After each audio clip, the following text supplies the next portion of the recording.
Hi friends, स्वागत आहे तुमचं मिनी ब्लॉगमध्ये। आज होता गुरुवार। मिस्टरांनी मस्त संध्याकाळी जाऊन भाजीपाला घेऊन आणला होता आणि भाजीपाला इतका छान होता ना की काही विचारू नका। इथे मी प्लास्टिक भरपूर जमा करून ठेवले होते डीमार्ट वगैरे मधले, तर ते कधी ना कधी उपयोगी पडतात सामान भरण्यासाठी म्हणून फेकत नाही ते। तसेच मग मी एका पिशवीमध्ये भरून ठेवत असते, मग काही काम पडलं तर मग ते त्यातून काढून घेत असते।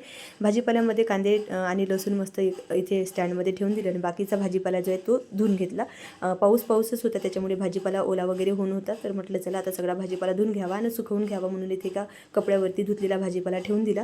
आणि जो भाजीपाला निवडायचा होता, जसं तर मक्याचे कणस वगैरे याचे साल काढून ठेवणार होते आणि मग कोथिंबीर आणि मेथी आणली होती मिस्टरांनी, तर ते निवडू लागायला मला मिस्टरांनी मदत केली आणि शिवांशची सुद्धा मदत केली। एकामेकाच्या हातातली हिसकू मला छान अशी मदत केली। त्यानंतर मिस्टरांची फरमाईश होती मस्त बटाटे भजी कर, तर मग इथे बटाटे भजी केली आणि बटाटे भज्यांचं जेवण झालं। रात्री मग काहीच स्वयंपाक केला नाही। त्यानंतर भाजीपाला फ्रीजमध्ये ठेवून दिला। भेटू पुढच्या मिनी ब्लॉगमध्ये, तोपर्यंत बाय।